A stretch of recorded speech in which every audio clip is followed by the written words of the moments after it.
नमस्कार, मैं हूं संजीव श्रीवास्तव। आप देख रहे हैं 4 PM न्यूज नेटवर्क।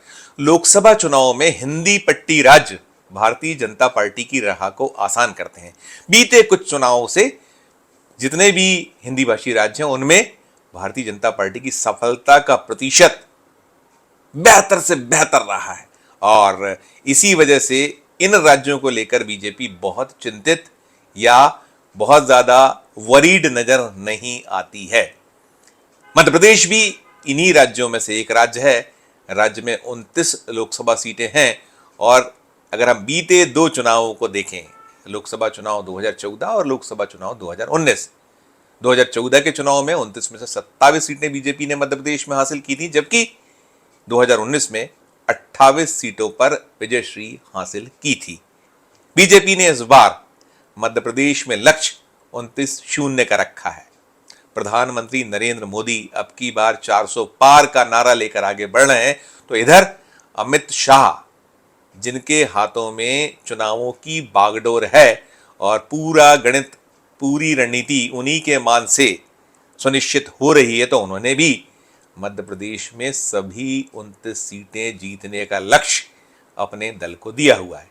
प्रधानमंत्री नरेंद्र मोदी ने न केवल 400 पार बल्कि बीजेपी अपनी दम पर 370 या उसके पार का भी नारा दिया है।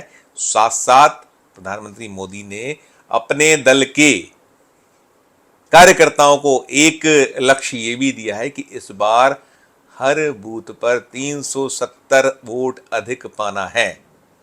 यह अलग बात है कि कई ऐसे मतदान केंद्र पिछले चुनाव में रहे हैं जहां लगभग 80-90% वोट बीजेपी हासिल करती चली आई है और ये ठीक है कि वो पिछला जो रिकॉर्ड था अपनी जगह था, लेकिन अब की बार जो मोदी जी ने दिया है लक्ष्य कि वोट जो हर केंद्र पर अपना बढ़ाइए, हर मतदान केंद्र पर इसका प्रतिशत बढ़ाइए, और उनका तो सीधा एक फलसफा, एक मंत्र ये दिया है उन्होंने कि 370 वोट अधिक डलें, इस पर ज्यादा फोकस कीजिए। तो निश्चित तौर पर भारतीय जनता पार्टी के जो कार्यकर्ता हैं, देव दुर्लभ कार्यकर्ता बीजेपी कहती है, उसके कार्यकर्ता इस उधेड़बुन में जुटे हैं कि जहां भी ऐसे क्षेत्र, ऐसे मतदान केंद्र जहां बूथ जो है, हर बूथ वो जहां 370 वोट बढ़ सकते हैं, वहां बढ़ाने का प्रयास किया जाए।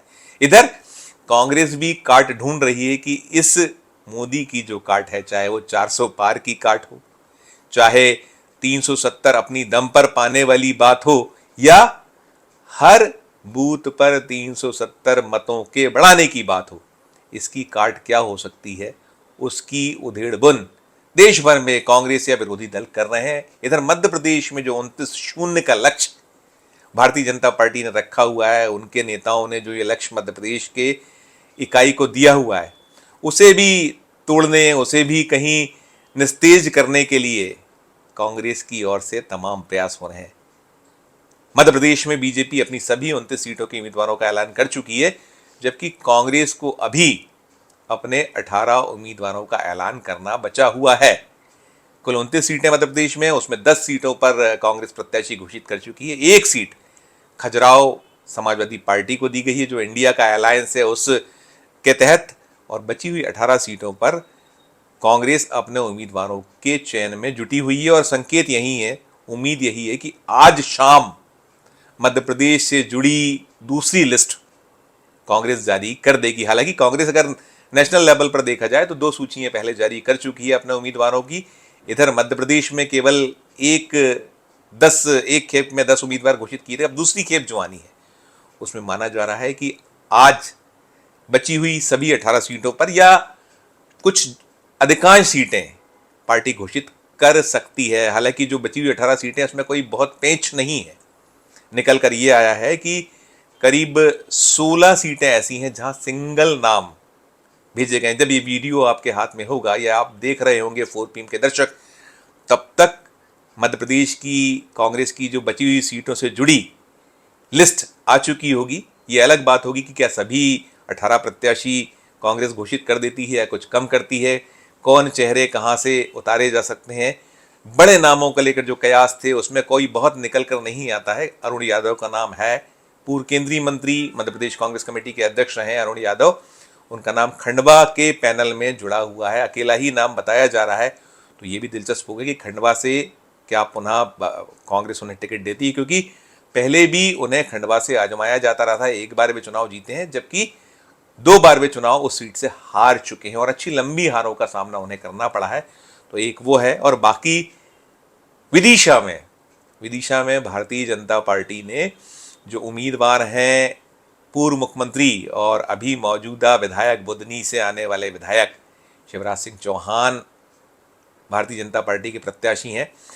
वे इस विदिशा संसदीय सीट से 5 बार चुनाव जीत चुके हैं और विदिशा सीट बीजेपी का गढ़ मानी जाती है। एक वक्त में सुषमा स्वराज भी विदिशा से सांसद रह चुकी हैं। एक वक्त में पूर्व प्रधानमंत्री अटल बिहारी वाजपेयी ने भी इस सीट से किस्मत आजमाई थी। उस समय वे 2 सीटों से चुनाव लड़े थे, लखनऊ और विदिशा, और दोनों जगह से जीते थे। तो उन्होंने एक सीट विदिशा को 1991 के चुनाव में छोड़ा था, लखनऊ से जीतने के साथ साथ। जब उन्होंने ये सीट को छोड़ा था, तब शिवराज सिंह चौहान को यहाँ से मैदान में उतारा गया। तो शिवराज सिंह चौहान 1991 के बाद 96, 98, 99 और 2004 कुल 5 बार इस सीट से सांसद रह चुके हैं। तो यहाँ भी कोई उम्मीदवार तो शिवराज सिंह चौहान है। कांग्रेस का प्रत्याशी कौन होगा, इस पर निगाह है।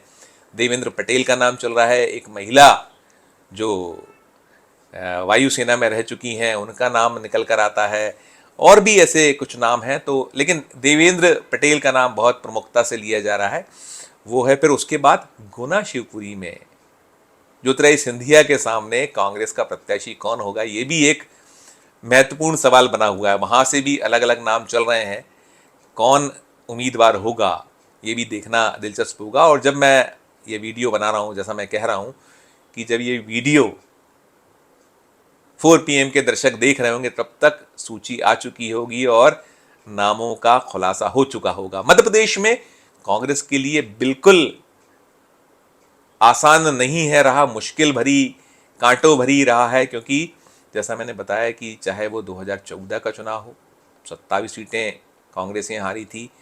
2019 में 28 सीटों पर हार का सामना करना पड़ा। और इस बार जिस तरीके की बीजेपी की रणनीति है, उस रणनीति को भेदने के लिए बहुत प्रयास करने होंगे। अभी मध्य प्रदेश में जो विधानसभा के चुनाव हुए थे 2023 में, उस चुनाव में कांग्रेस को उम्मीद थी कि वो सत्ता में आ जाएगी, सत्ता के संघर्ष में उसे सफलता मिलेगी, लेकिन मिल नहीं पाई थी। सत्ता मिलना तो छोड़िए, करारी हार का सामना कांग्रेस को करना पड़ा था। मध्य प्रदेश की 230 विधानसभा सीटों में महज 66 सीटें ही कांग्रेस जीत पाई थी और 163 सीटों पर बीजेपी ने कामयाबी हासिल की थी। एक सीट अन्य पार्टी को मिल पाई थी। तो ये दृश्य रहा था। और 66 सीटें मिलने के बाद भी ये जरूर रहा था कि कुछ ऐसे लोकसभा क्षेत्र थे जहां कांग्रेस या तो आगे रही थी या बराबरी पे मुकाबला छूटा था। एक छिंदवाड़ा ऐसा संसदीय क्षेत्र रहा था जहां साथ की साथ सभी विधानसभा सीटों को कांग्रेस जीतने में कामयाब हुई थी, जबकि कुछ जगहों पर 5 और 3 का मुकाबला रहा था, कुछ जगहों पर 4-4 का मुकाबला रहा था। और मध्य प्रदेश में ग्वालियर चंबल संभाग ऐसा क्षेत्र माना जा रहा है जहां कांग्रेस को कामयाबी मिल सकती है।